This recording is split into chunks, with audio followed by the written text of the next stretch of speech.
Assalamualaikum dan salam sejahtera. Selain fokus utama, kami juga akan berlintas langsung ke Sabah, Sarawak dan Terengganu. Untuk lebih banyak laporan terus dari negeri-negeri. Antara tumpuannya, vaksin untuk pendatang tanpa izin di Sabah bukan tiket untuk dapatkan status warga negara.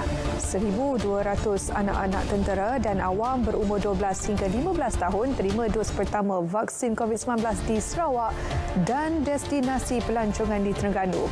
Lokasi menarik terus tarik pengunjung tempatan. Terus bersama Berita Wilayah.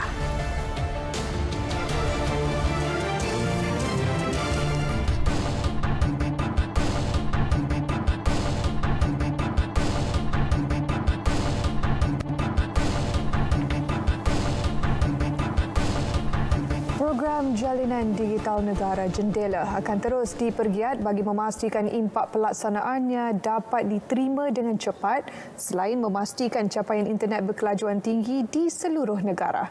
Menurut Menteri Komunikasi dan Multimedia Tan Sri Anwar Musa, usaha itu termasuk mengkaji semula secara berkala sasaran-sasaran awal yang ditetapkan seperti bilangan menara baharu yang akan dibina, menaik taraf stesen pemancar sedia ada selain menyediakan premis dengan gentian optik dan jalur lebar satelit.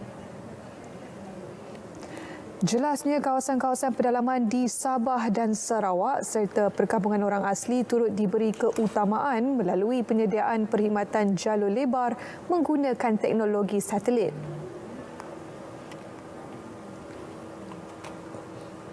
Maka 839 lokasi seluruh negara telah dikenal pasti untuk diberikan khidmat jalur lebar ini dengan menggunakan teknologi satelit. Agak mahal sedikit, tapi kita perlu ataupun kita wajib melaksanakannya. Bagi liputan di seluruh negeri Sabah dan Sarawak, perancangan dan pencapaian jendela sehingga kini ialah sebanyak 1,295 stesen pemancar di Sabah dan 1,209 stesen pemancar di Sarawak telah pun dinaik tarafkan, manakala 382 menara baru untuk Sabah dan 636 menara baru untuk Sarawak dari sejumlah 1,661 menara baru yang perlu dibina untuk menjayakan program ini. Beliau menjawab soalan Datuk Azizah Mohamad Dun mengenai langkah memastikan capaian internet berkelajuan tinggi khususnya di Sabah. Sementara itu di Kedah, 41 daripada 134 buah menara telekomunikasi telah dibina di lokasi baru di negeri itu sehingga Julai lalu dengan capaian teknologi 4G melalui jendela. Jendela yang diumumkan pada 29 Ogos tahun lalu dijalankan secara berfasa dan dijangka mengambil masa selama 5 tahun iaitu dari 2021 sehingga 2025. Exko Penerangan, Komunikasi dan Multimedia, Perdagangan Dalam Negeri dan Hal Ehwal Pengguna Negeri Wan Romani Wan Salim memaklumkan sebanyak 1,260 stesen pemancar daripada 1,612 stesen di struktur komunikasi sedia ada telah dinaik taraf kepada teknologi 4G. Sehingga Julai lalu, lebih 42,838 premis telah siap dilaksanakan dengan sambungan gentian optik. Menurut Wan Romani, kadar liputan perkhidmatan jalur lebar mudah alih 4G di kawasan berpendudukan bagi negeri Kedah adalah sebanyak 95.1% bagi suku kedua tahun 2021. Beliau berkata demikian ketika menjawab soalan lisan Adun Bandar Baharu Datuk Nur Sabrina Muhammad Nur pada sidang DUN Kedah. Seramai 18.96 juta individu atau 81% daripada populasi dewasa di negara ini telah melengkapkan suntikan vaksin COVID-19 setakat semalam.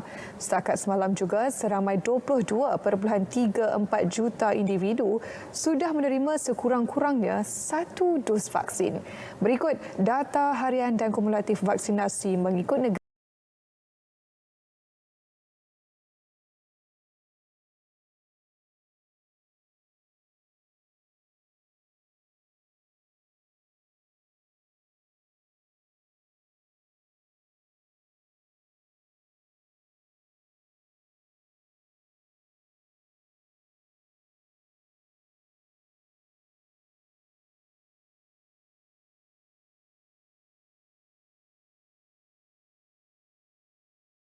ikuti secara langsung ucapan Yang Amat Berhormat Perdana Menteri pada sesi debat umum Perhimpunan Agong PBB ke-76 pada hari Sabtu 25 September 2021 jam 11.30 malam.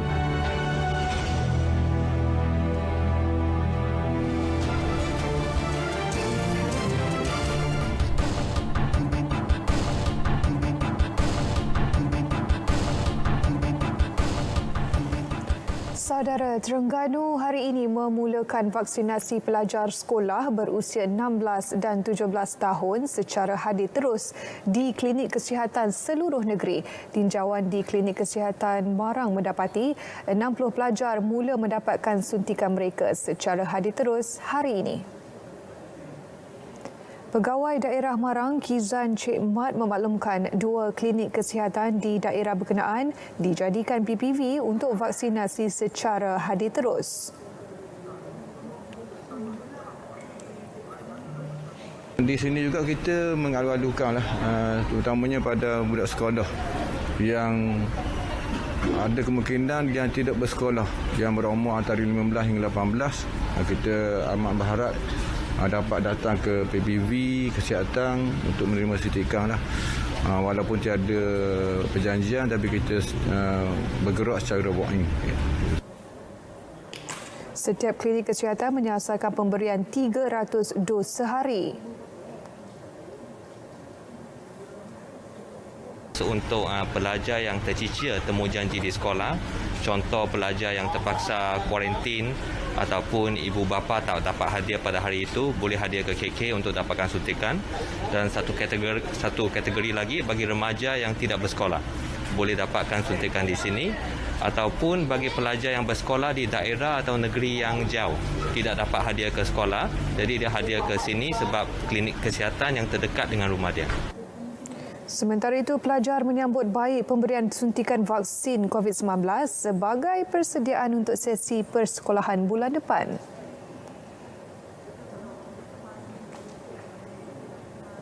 Sangat gembiralah sebab dapat vaksin hari ini. Selama saya menunggu, janganlah kita berusaha untuk datang. Jangan takut, biasa je, cukup sikit je.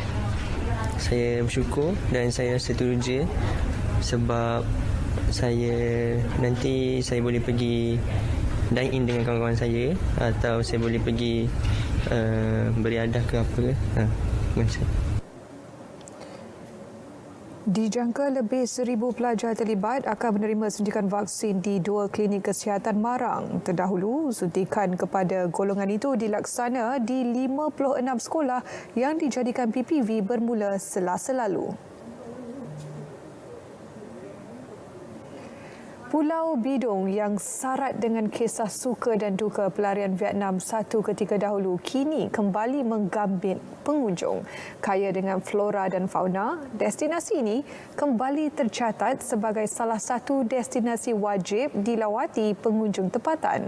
Lagi berita-berita menarik dari Terengganu, kita bersama Muhammad Rashidi Muhammad Isa. Terima kasih, Silakan Ifah. Sidi.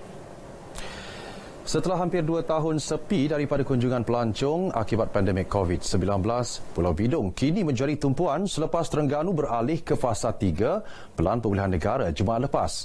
Meski tidak begitu terkenal seperti pulau peranginan lain di Terengganu, pulau dengan gelaran Pulau Nyawa Kedua oleh pelarian Perang Vietnam satu ketika dahulu itu tetap menjadi pilihan destinasi pelancongan, terutama bagi pencinta sejarah dan alam semula jadi. Pengarah Urusan Bidong Heritage Travel Sdn Bhd Badrul Hisham Zaki berkata, keindahan terumbu karang, peninggalan sejarah pelarian Vietnam, kepelbagaian flora dan fauna yang masih tidak terusik serta kewujudan galeri dasar laut pertama di Malaysia menyebabkan nama Pulau Bidong sentiasa meniti di bibir aktivis alam sekitar serta peminat snorkeling dan selam scuba. Beliau antara 2 pengusaha tapak perkhemahan yang berdaftar dengan Kerajaan Terengganu untuk beroperasi di Pulau Bidong ketika ini. Pelbagai aktiviti akan dianjur untuk menarik lebih ramai pengunjung ke pulau bersejarah itu. Dan kita juga akan buat jejak bidong lah. Maksudnya kita akan menjejaki tempat-tempat yang pernah sebab di Pulau Bidong ni seolah-olah macam satu pekan kecil. Semua aktiviti ada. sebab mereka tidak ada tempat lain dah. Di sini segala-galanya. Sebab mereka tidak boleh keluar daripada pulau ini dan mereka akan menghuni di sini dan struktur sosialnya sangat komplit lah. Beberapa pengunjung yang ditemui pula mengakui teruja dapat datang ke Pulau Bidong selepas sektor pelancongan kembali beroperasi dan berharap kerajaan negeri akan mengekalkan konsep pelancongan sedia ada agar khazanahnya sentiasa terpelihara. Pulau-pulau lain itu penuh sapa tau. Alhamdulillah pantai sini memang lawa. Suasana pun memang comel kata. Sunyi molek. Memang cukup lah sini. Kalau untuk tempat pelancongan baru tu memang cukup. Salah satu lah untuk pulau. Kita harap pelancongan Terengganu kita ni boleh dinaikkan lagi lah dengan pelancong-pelancong yang akan datang. Tetapi diharapkan juga pengunjung tu mematuhi SOP yang ada serta menjaga kebersihan kita punya tempat lah. Pulau Bidong telah diisytihar sebagai pusat penempatan orang hanyut Vietnam pada Ogos 1978 hingga November 1991. Sepanjang tempoh itu, 252,390 orang pernah berlindung di pulau tersebut sebelum berpindah ke negara ketiga seperti Amerika Syarikat, Kanada, Jerman dan Australia. Selain Pulau Bidong, Tasik Kenyir di Hulu Terengganu yang merupakan produk pelancongan paling awal dibuka di negeri ini tidak kurang hebatnya. Lebih 28,579 pengunjung telah direkodkan ke tasik buatan manusia terbesar di Asia Tenggara itu dalam tempoh 20 hari beroperasi sejak 1 September lalu.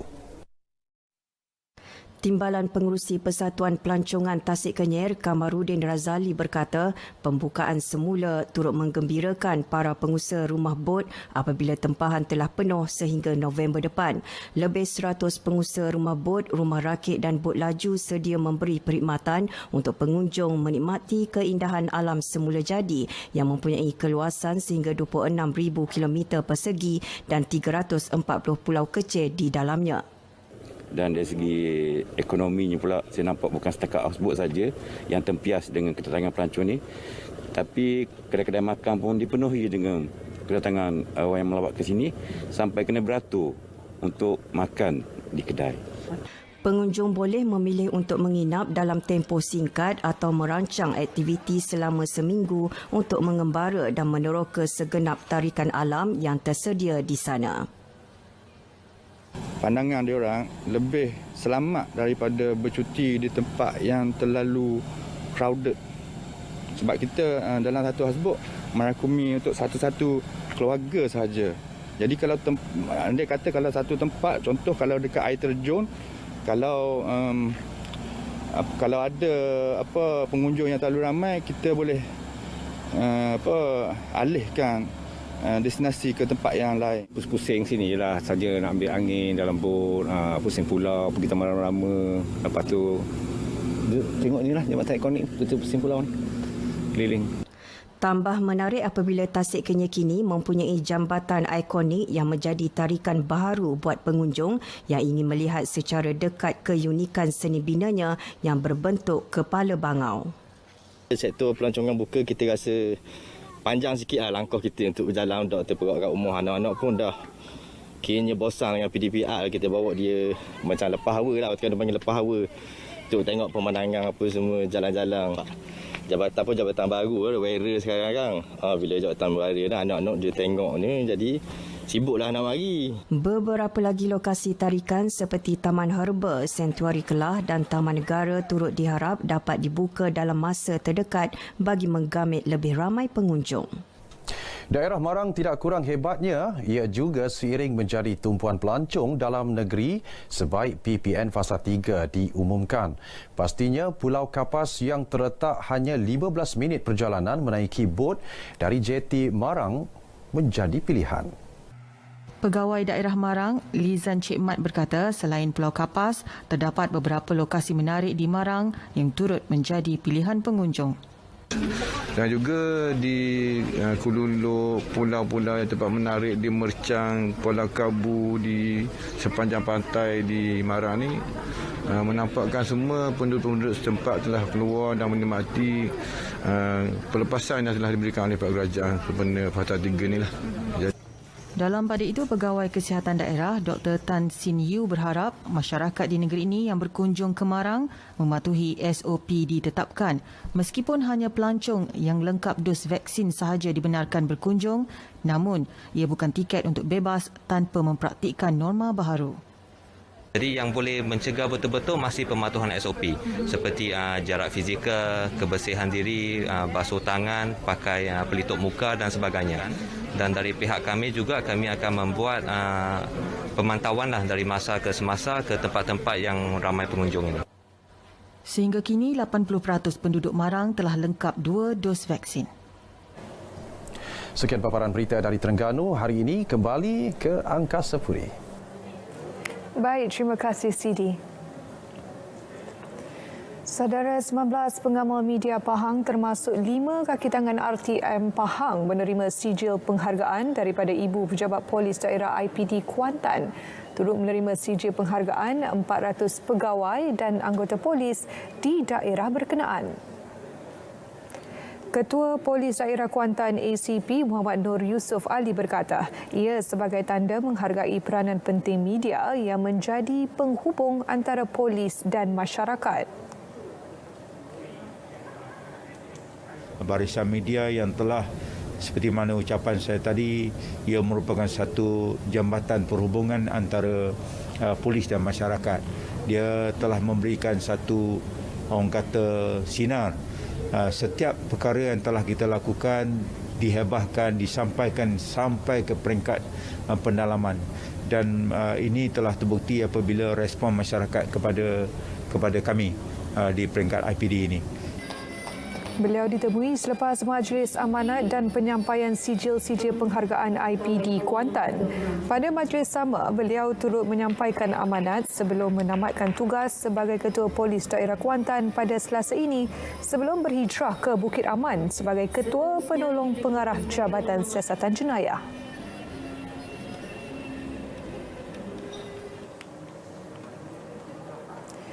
Sebelum ke perkembangan lain, kita dapatkan dahulu laporan cuaca semasa daripada Jabatan Meteorologi bersama pegawainya Syazwani.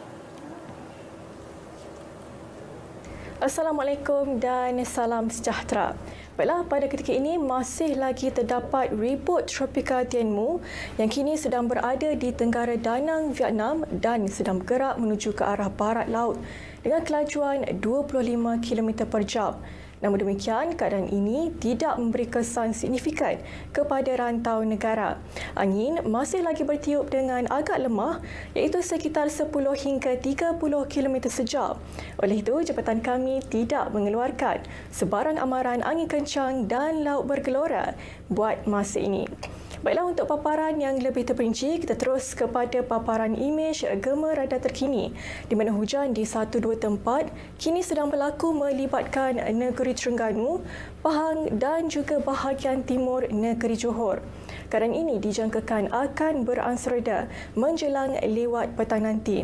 Manakala bagi lain bahagian, keadaan cuaca masih lagi kelihatan agak cerah dan tiada hujan sehingga ke malam nanti. Namun demikian, bagi Sabah dan juga negeri Sarawak, hujan beserta ribut petir kini diperhatikan di hampir ke semua bahagian bagi kedua-dua negeri dan lebih tertumpu di bahagian Betong, Sibu dan juga Kapit di negeri Sarawak serta di bahagian Pantai Barat dan juga Sandakan di negeri Sabah. Keadaan cuaca yang agak lembap ini dijangkakan akan berterusan sehingga ke malam nanti. Baiklah, sekian sahaja laporan cuaca untuk petang ini. Sekarang kita lihat ramalan cuaca bagi bandar-bandar utama di seluruh Malaysia. Saya Wani Yahya. Assalamualaikum.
Saudara, Sabah tidak bercadang memberi kewarganegaraan kepada pendatang tanpa izin yang mendapatkan vaksin di negeri itu. Perkembangan penuh kita bersama Konstantin Palawan.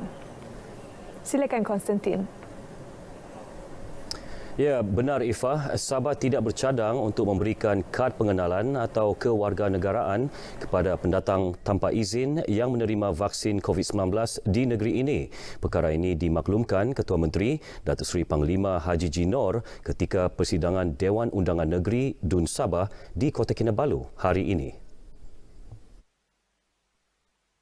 Kerajaan negeri akan sentiasa memelihara hak keselamatan dan kepentingan rakyat negeri ini dan tidak bercadang memberi kad pengenalan atau kewarganegaraan kepada penerima vaksin di Sabah yang melibatkan pendatang tanpa izin. Walau bagaimanapun kerajaan negeri akan mempertimbangkan orang asal yang masih tidak mempunyai dokumen pengenalan diri. Datuk Haji Ji menjawab soalan tambahan Adun Kedamaian Datuk Iwan Benedict mengenai perkara berkenaan. Sementara itu, menjawab soalan lisan Adun Kedamaian berkenaan mengenai status vaksinasi COVID-19 Sabah, Menteri Pembangunan Masyarakat dan Kesejahteraan Rakyat Insinyur Syahelmi Yahya berkata, Sabah menerima lebih 5 juta dos vaksin COVID-19 sejak program imunisasi COVID-19 kebangsaan PICK dilaksanakan. Ia meliputi 3.38 juta dos vaksin Pfizer-BioNTech, 1.28 juta dos Sinovac, 189,990 dos AstraZeneca dan 180,000 dos CanSino. Bulan September ini, tambahan sebanyak 2.89 juta dos akan dibekalkan. Jumlah ini adalah mencukupi untuk menampung keperluan vaksinasi bagi penduduk yang belum menerima vaksin. Katanya setakat Selasa lalu 59.4% penduduk dewasa Sabah telah menerima dos lengkap vaksin, manakala 33.8% penduduk remaja sudah menerima dos pertama. Mengenai pemberian vaksin kepada penduduk di pedalaman, sebanyak 733 program outreach dilaksanakan dan 358,284 penduduk berjaya divaksin. Sementara itu, Kerajaan Negeri bersama Jabatan Kesihatan Negeri Sabah JKNS telah membuat pelbagai perancangan dan persiapan rapi bagi menangani pandemik. Menteri Kerajaan Tempatan dan Perumahan Datuk Seri Panglima Masidi Manjun berkata, antaranya menukar fungsi wad-wad biasa dan ruang di hospital seperti balai pelawat, ruang pejabat dan ruang kerja unit rehabilitasi kepada wad COVID. JKNS juga telah bertindak mewartakan 15 hospital tanpa pakar untuk menjadi hospital hybrid COVID-19 bagi menampung pesakit kategori 3 dan 4 atau pesakit memerlukan rawatan rapi dengan tambahan 193 katil. Hospital ini dapat menampung pesakit dari daerah berkenaan tanpa perlu dihantar ke hospital tertiary atau hospital besar. Ya. Setiap hospital mempunyai pakar yang merawat pesakit secara fizikal maupun secara virtual atau atas panggilan. Datuk Masidi memaklumkan demikian ketika ucapan penggulungan kementeriannya di Dun Sabah. Jelasnya, Pusat Penilaian COVID-19 CAC dan Perkhidmatan Home Monitoring Call Center HMCC di semua daerah turut diaktifkan bagi mengurangkan kemasukan pesakit kategori 1 dan 2 ke Pusat Kuarantin dan Rawatan Risiko Rendah PKRC dan hospital. Sabah akan terus menjadi pengeksport utama hasil perikanan negara dengan imbangan dagangan positif melebihi 500 juta ringgit setahun. Menteri Pertanian dan Perikanan Datuk Dr. Jeffrey Kittingan berkata, subsektor akuakultur dan perikanan tangkapan marin menjadi dua tunjang utama menyumbang kepada pembangunan perikanan di negeri ini. Program-program perikanan di bawah Plan SMJ juga penting untuk mengekalkan kedudukan Sabah sebagai satu-satunya net eksporter bagi komoditi ikan di Malaysia dan tahap SSL yang melebihi 100%. Tahun lalu, pengeluaran kasar ikan mencecah 401,228 tan metrik dengan nilai 1.529 bilion ringgit, iaitu meningkat 3.1% berbanding tahun sebelumnya. Malah sumbangan sektor perikanan kepada keluaran dalam negara kasar KDNK Sabah adalah sekitar 2 bilion ringgit atau sebanyak 15.7% kepada sektor pertanian. Datuk Dr. Jeffrey menyampaikan ucapan penggulungan kementeriannya di Dun Sabah. Operasi mencari dan menyelamat SAR dua mangsa bot karam di Kampung Kalandos Pangi, Tenem diteruskan hari ini. Penolong pengarah bahagian operasi Jabatan Bomba dan Penyelamat JBPM Sabah, Misran Bisara yang dihubungi RTM berkata, pasukan mencari dan menyelamat di air serta unit K9 bergerak ke Tenem awal pagi tadi menggunakan kereta api. Untuk makluman, pencarian SAR hari ini melibatkan 61 orang, di mana melibatkan PDRM 9 orang, Bomba 14 orang, APM 3 orang dan 35 orang dari orang kampung yang turut membantu dan mencari. Kita juga meneruskan pencarian daripada Pangi ke Rayong dan berkemungkinan mangsa telah hanyut jauh. Dan hari ini juga kita turunkan K9 daripada Jabatan Bomba. Mangsa yang hilang dikenali Joseph Saya, 55 tahun dan cucu lelakinya Melvin Junaidi, 12 tahun. Kedua-duanya dikuatiri lemas selepas bos dinaiki bersama dua yang lain tiba-tiba terbalik ketika menghampiri tebing sungai akibat arus deras petang semalam. Semasa kejadian, mangsa dikatakan dalam perjalanan balik menyeberangi Sungai Padas selepas membeli barangan keperluan di Pekan Tenem.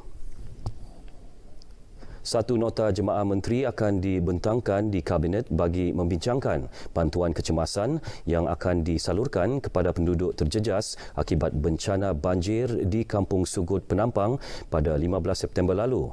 Menteri di Jabatan Perdana Menteri, Tugas-Tugas Khas, Datuk Dr. Abdul Latif Ahmad berkata, Kerajaan Pusat akan membantu Kerajaan Negeri menangani perkara berkenaan.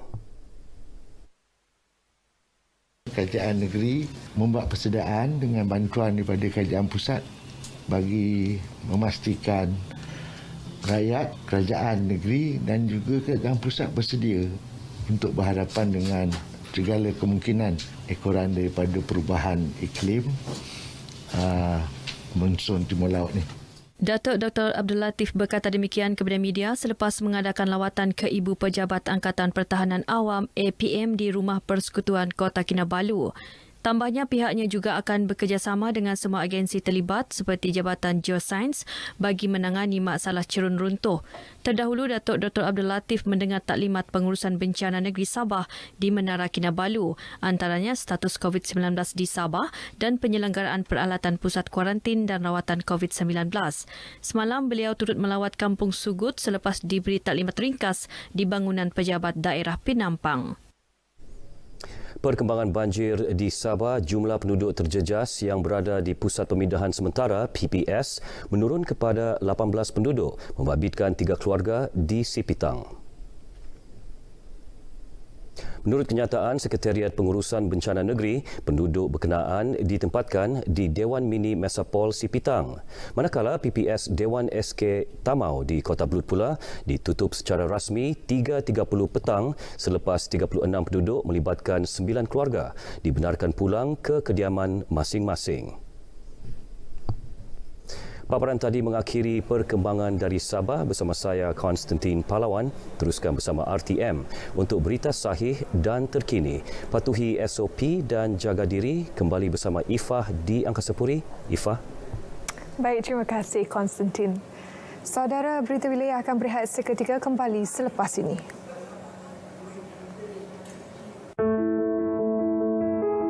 Perkembangan kognitif dan pertumbuhan fizikal kanak-kanak sihat yang optimum bertitik tolak dari 1000 hari pertama kehidupan.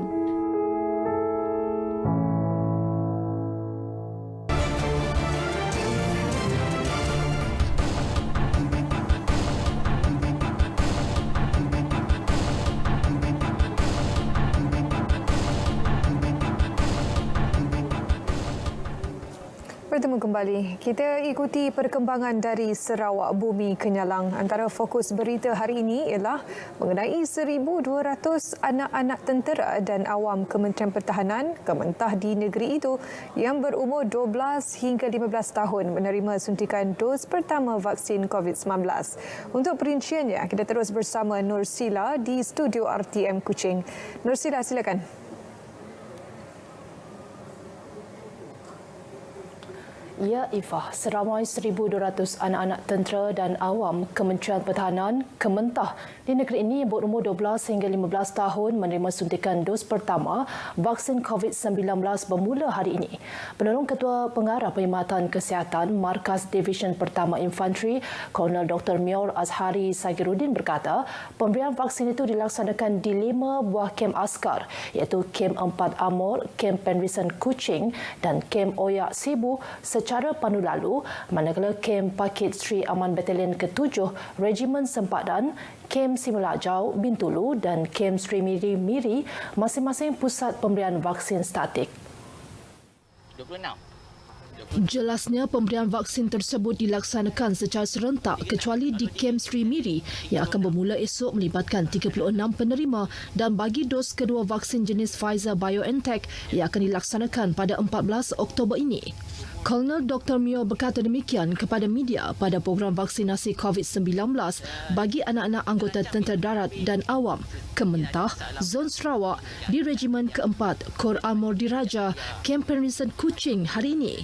Sementara itu, rata-rata ibu bapa yang ditemui melahirkan rasa syukur kerana anak-anak mereka mula diberikan vaksin memandangkan sesi persekolahan akan dibuka tidak lama lagi. Untuk pemberian vaksin yang diterima untuk anak saya lah, untuk kebaikan anak-anak yang akan buka sekolah ni lah, kebaikan diorang, untuk keselamatan diorang, senang untuk diorang berkomunikasi dengan kawan-kawan dengan serta cikgu dia sekali lah. Rasa macam kurang sikit lah risau kan, sebab kita dah vaksin tapi kalau kita keluar kita boleh juga bawa untuk diorang kan, walaupun memang kena jangkitan tapi risiko dia kurang lah. Okey lah. Walaupun risau adalah juga risau kan, tapi harap tak ada apalah. Sementara itu, bagi remaja pula, suntikan vaksin ini memberi sedikit kelegaan terutama apabila mereka berada di tempat awam dan sekolah. Rasa okey lah, lega. Rasa bersemangat juga nak ke sekolah. Gembiralah sebab sekolah dah buka balik. Lepas tu dapat belajar, lepas tu dapat jumpa dengan kawan-kawan balik dengan cikgu. Dalam perkembangan berkaitan pemberian vaksin dos pertama kepada remaja berumur 12 hingga 15 tahun di bahagian Sri Aman akan bermula Sabtu ini. Pegawai Penyelaras Program Imunisasi Kebangsaan bahagian Sri Aman, Dr. Janariah Janggani ketika dihubungi RTM memberitahu 4 pusat pemberian vaksin akan dibuka untuk tujuan tersebut. Ini termasuklah PPV Dewan Suara Sri Aman, PPV Dewan Sri Pantu, PPV Dewan Sukan Lubuk Antu dan PPV Dewan Serbaguna Engkelili. Kira-kira 4,500 remaja dijangka akan menerima suntikan vaksin COVID-19 dengan bilangan pelajar paling ramai adalah dari sekolah menengah kebangsaan Sri Aman iaitu seramai 635 orang. Lain-lain sekolah menengah yang terlibat adalah SMK Lubuk Antu, SMK Engkelili, SMK Senluk, SMK Melugu, SMK Simanggang dan SMK Lingga. Suntikan vaksin juga akan diberikan kepada remaja dalam kategori umur tersebut yang tidak bersekolah atau remaja dalam kategori orang kurang upaya. Bagi pemberian vaksin dos kedua untuk remaja berumur 16 ke 17 tahun, ia akan dilaksana bermula 1 Oktober nanti. Tiada berlaku kenaikan harga ayam dilaporkan di Sri Aman dan Betong. Ketua Cawangan Kementerian Perdagangan Dalam Negeri dan Hal Ehwal Pengguna KPDN HEP Sri Aman Al-Reza Mani Abdul Razak dalam kenyataannya memberitahu hasil pemantauan pihaknya di beberapa tempat di Sri Aman mendapati harga jualan ayam bersih standard adalah antara RM8.50 hingga RM9.50 sekilogram. Jelasnya, pegawai penguatkuasa akan meningkatkan pemantauan dan pemeriksaan berterusan terhadap harga jualan ayam bersih standard di Sri Aman dan Betong, terutama di lokasi yang menjadi tumpuan orang ramai membeli belah.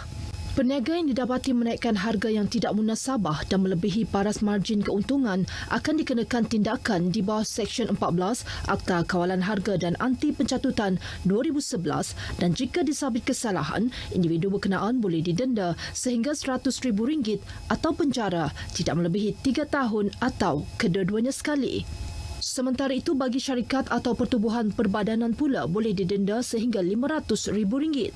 Ariel Zamani turut menyeru orang ramai supaya menyalurkan sebarang aduan berkaitan ketidakpatuhan peniaga terhadap undang-undang di bawah KPDN HEP melalui talian hotline 1-800-886-800 atau portal e-aduan kementerian atau menghubungi pejabat yang terdekat. Sementara itu, Pengarah Lembaga Hasil Dalam Negeri Cawangan Bintulu, Edith Mason, mendahului senarai 97 penerima dengan dikurniakan darjah yang amat mulia Bintang Kenyalang Sarawak. Pegawai Bintang Kenyalang Sarawak PBK oleh Yang di-Pertua Negeri Tun Pehin Sri Abdul Taib Mahmud pada istiadat pengurniaan darjah-darjah kebesaran negeri Sarawak yang berlangsung di Dewan Besar Astana Negeri Petrajaya Kuching hari ini. Pada istiadat berkenaan, seramai 12 orang lagi penerima PBK.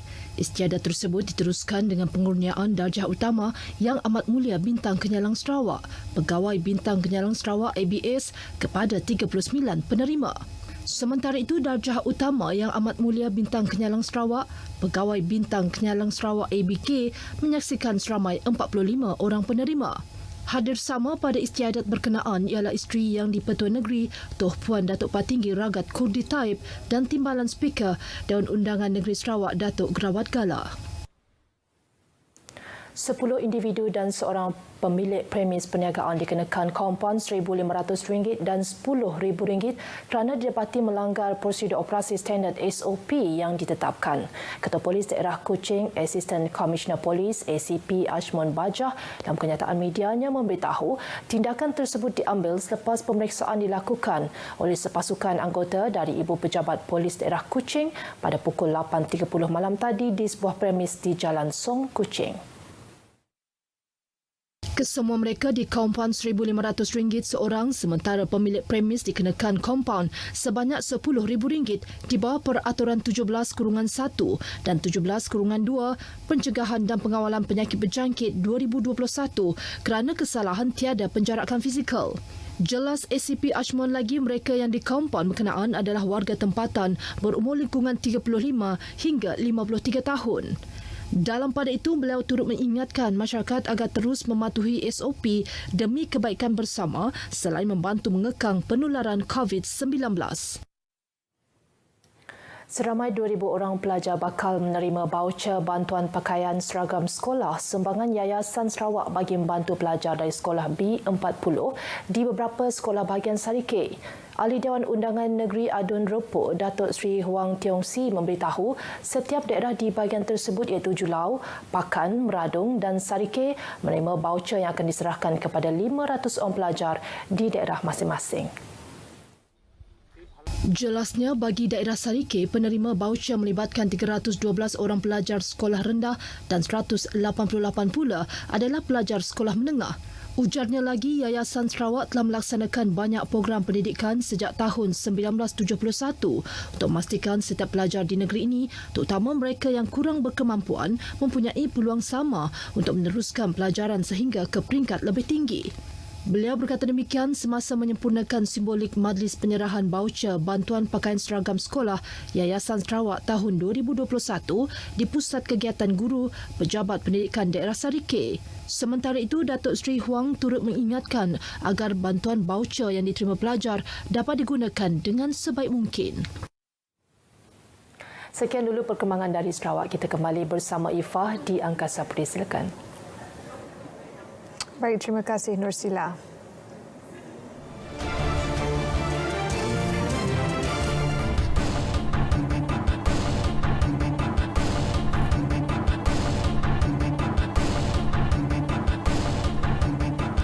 Saudara, peralihan kepada Pelan Pemulihan Negara PPN Fasa 2 esok sememangnya dinanti-nantikan penduduk di Johor. Perasaan gembira dan bersyukur turut dizahirkan golongan peniaga dan penjaja yang sebelum ini terjejas dengan kekangan akibat pandemik COVID-19. Setiausaha Persatuan Penjaja Peniaga dan Pengusaha IKS Melayu Johor Bahru, Muhammad Salizan Muhammad Saleh berkata, kira-kira 60% perniagaan terjejas dengan kos kerugian mencecah ribuan ringgit. Saya dapati daripada kiraan persatuan, kita mengalami hampir 60% terpaksa gulung tikar sebelum ini kerana walaupun tak dibenarkan berniaga, tapi kadar sewaan kedai itu tetap kena bayar setiap bulan. Dalam satu tinjauan ke Pasar Tani Kekal Permas Jaya Johor Bahru mendapati rata-rata peniaga menyambut baik peralihan fasa tersebut dan berharap ia bakal memberi peluang kepada mereka untuk kembali bernyawa. Menambahkan lagi menambahkan lagi kita punya sumber pendapatan dan bila perniagaan semua telah dibuka semua, mungkin makin ramai orang akan datang berbelanja untuk membantu peniaga-peniaga yang sekarang ini terkesan dengan pandemik COVID-19. Apabila kita dapat dimaklumkan akan masuk ke fasa 2, saya harap impak yang positif akan diterima oleh peniaga-peniaga sebab kami ada terjejas, ada yang dalam kesusahan waktu PKP. Saya doakan impaknya amat positif dan pelanggan pun akan lebih ramai datang ke Pasar Tani Kekal Permas Jaya. Dan apabila dah boleh direntas daerah negeri, alhamdulillah makin bertambah, moga jualan kami lebih baik. Pada masa sama, para peniaga dinasihatkan untuk berniaga dengan barangan sedia ada serta mengelak daripada mengeluarkan modal yang besar ekoran tempoh pemulihan perniagaan yang dijangka bakal mengambil masa yang panjang. Polis memberkas 5 individu termasuk seorang wanita selepas terbabit kegiatan judi dalam talian di sebuah rumah di Iskandar Puteri, Johor Bahru, Johor 3 petang semalam. Mereka dipercayai aktif sejak 3 hari lalu dengan waktu operasi dari 11 pagi sehingga 8 malam. Ketua Polis Daerah Iskandar Puteri, Asisten Komisioner Zul Khairi Mokhtar berkata, semua suspek mengaku berperanan sebagai ejen menguruskan 9 pelanggan tetap. Semua suspek yang berusia 26 hingga 60 tahun itu akan merekodkan jumlah pertaruhan berdasarkan jumlah transaksi yang diterima. Mereka menerima gaji sebanyak RM2,000 hingga RM3,000 dengan komisen 0.2% bergantung jumlah pertaruhan daripada pelanggan. Turut dirampas pelbagai peralatan kegiatan tersebut. Kes disiasat mengikut Seksyen 4-1-G Akta Rumah Judi Terbuka 1953. Kerajaan Negeri Sembilan membenarkan solat fardu, Jumaat dan solat jenazah dihadiri jemaah yang lengkap divaksin dengan jumlah mengikut kapasiti masjid dan surau. Menurut Menteri Besar Datuk Seri Aminuddin Harun, kebenaran dengan pematuhan SOP itu bermula esok. Perkara tersebut diputuskan selepas mendapat perkenan yang di-Pertuan Besar Negeri Sembilan, Tuanku Mukhris Ibni Almarhum Tuanku Munawir. Semua ahli jawatan kuasa, semua wajib, petugas keselamatan semua mesti ada 2 dos. Kelas agama boleh dibuat di masjid selama sejam. Waktu maghrib ke isyak dan selepas solat subuh saja. Kebenaran itu tertakluk SOP termasuk kelas takmir dibenarkan selama 1 jam sahaja, manakala hanya 6 orang wakil dibenar untuk pengurusan jenazah.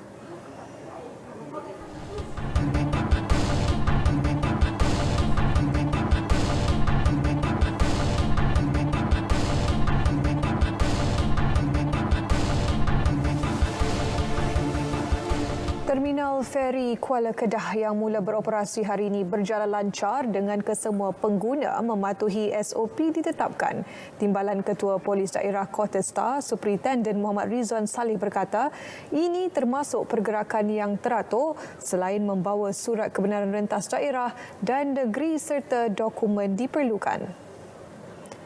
Tinjauan yang dilakukan juga mendapati tiada pelancong yang diarah berpatah balik. Superintendent Muhammad Rizwan turut menyarankan supaya para pelancong datang lebih awal dan mengambil ujian RTK dalam tempoh 48 jam terlebih dahulu agar perjalanan memasuki terminal seterusnya ke Langkawi tidak terganggu. Sebab di sini kami telah mengambil satu inisiatif untuk menyediakan satu laluan fast lane untuk mereka yang telah menjalani dan telah mempunyai keputusan RTK yang mana kita telah bersetuju bersama dengan pihak Pejabat Kesihatan Daerah. Beliau bercakap kepada pemberita selepas meninjau perjalanan 250 penumpang ke Langkawi di Terminal Feri Kuala Kedah. Terminal Feri Kuala Kedah beroperasi semula selepas ditutup ekoran pelaksanaan PKPD pada awal bulan ini.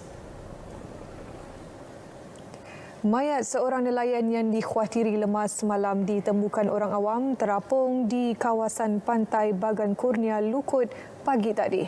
Mayat Yap Fok Sui, 64 tahun, dipercayai terjatuh ke dalam laut dari bot ketika memasang jaring kira-kira 1 batu nautika dari pangkalan JT Kampung Kuala Lukut.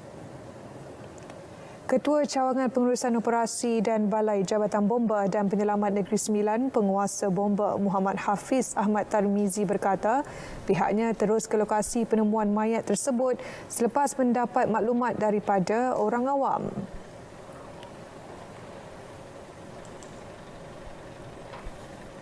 Pada waktu kita buat pengesahan mangsa 2/5 daripada darat dipercayai mangsa jatuh, mangsa masih lagi lengkap berpakaian dan terapung dalam keadaan sempurna.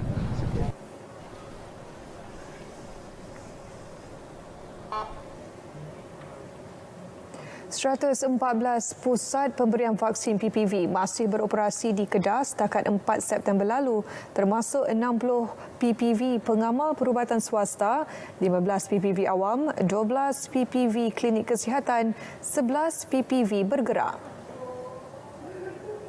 Exko Kesihatan Negeri Datuk Dr. Muhammad Hayati Othman berkata, 4 hospital pakar telah didaftarkan sebagai PPV khas atau SPPV, iaitu Hospital Sultanah Bahiyah, Hospital Sultan Abdul Halim, Hospital Kulim dan Hospital Sultanah Maliha.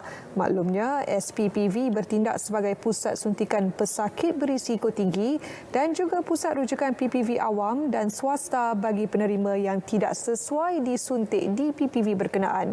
Datuk Dr. Muhammad Hayati berkata demikian pada sidang DUN Kedah pagi tadi.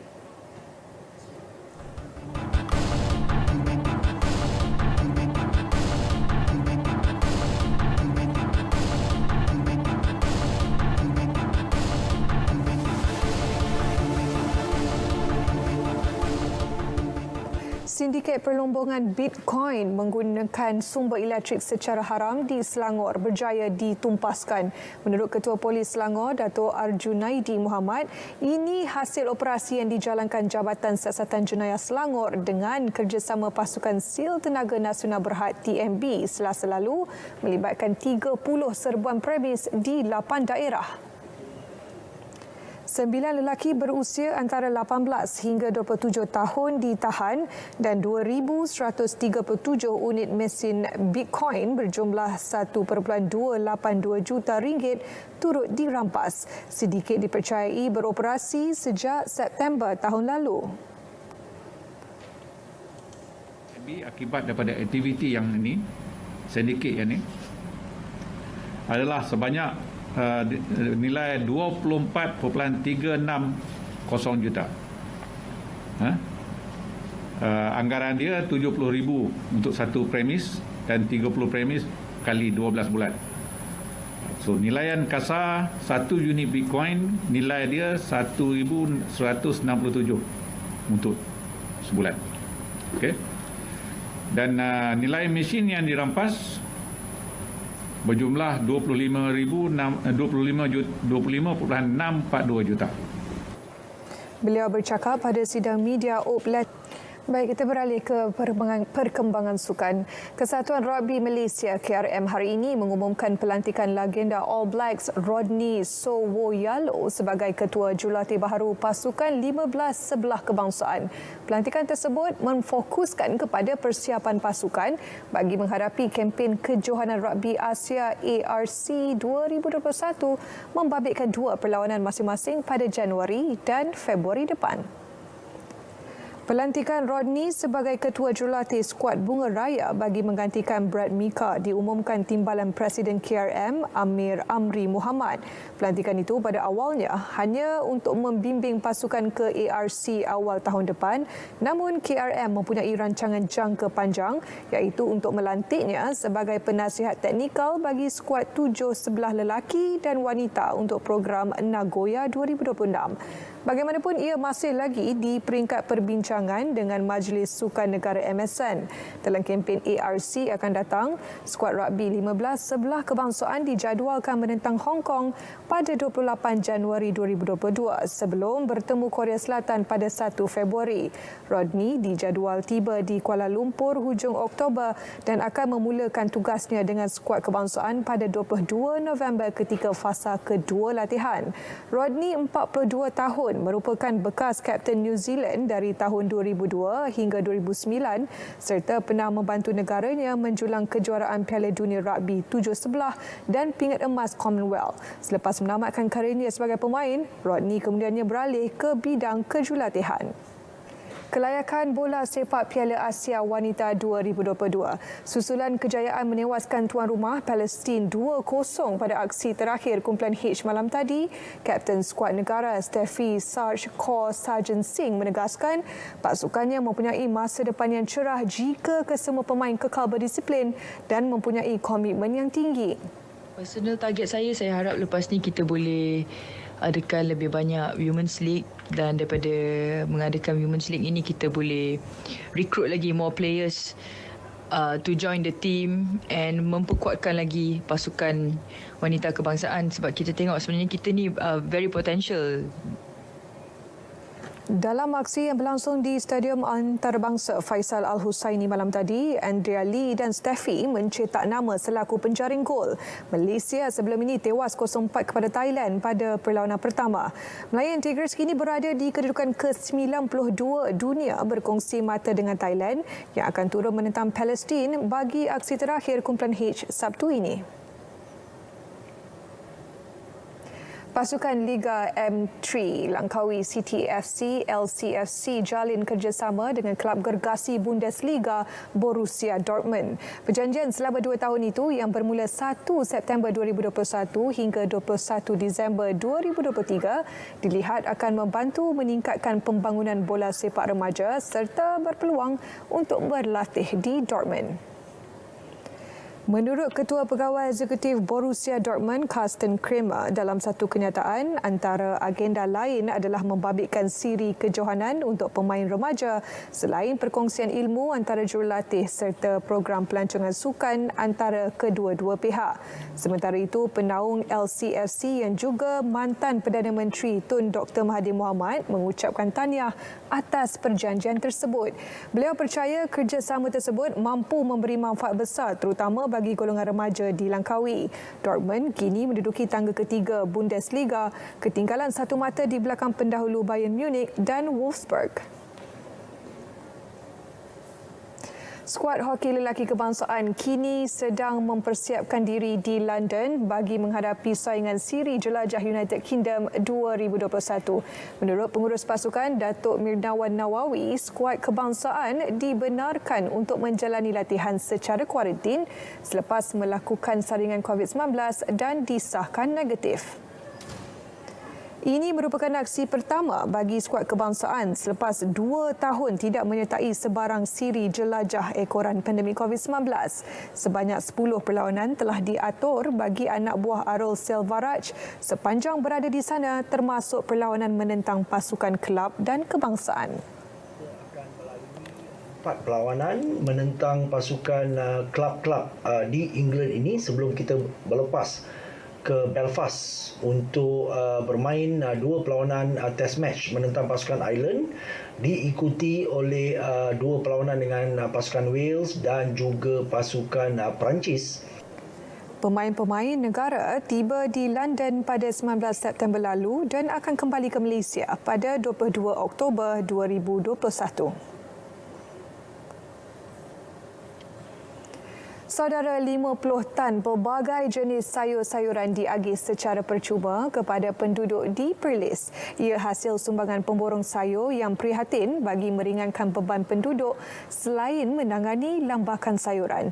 Sehingga kini ia memberi manfaat kepada lebih 15,000 ketua isi rumah. Menurut Exco Perlis, Roziana Ahmad, program dilaksanakan sejak 2 bulan lalu dengan 1 tan sayur diagihkan setiap hari kepada 300 penduduk yang memerlukan di lokasi ditetapkan Jawatankuasa Pembangunan dan Komuniti Kampung. Sayur yang dibekalkan adalah sayur segar yang dibeli oleh pemborong daripada penanam sayur yang secara tidak langsung turut memberi pulangan kepada pekebun. Banyak serampang, banyak mata. Di samping kita membantu pekebun sayur yang menghadapi lambakan sayur yang tak terjual, dan juga kita dapat membantu penduduk kampung, dan juga kita buat satu sumbangan sedekah. Jadi inilah satu parlimen. Beliau buat satu parlimen. Tak kira semua kawasan dia masuk. Beliau menyatakannya pada program sentuhan kasih agihan sayur percuma di Kampung Sentua Ujan Aji, Kangar. Baik saudara, berita wilayah edisi 23 September 2021 berakhir di sini. Terima kasih atas kesetiaan anda bersama kami. Saya Fahazim yang sahih di Berita RTM. Dengan itu, Assalamualaikum, salam hormat dan insya-Allah kita berjumpa lagi.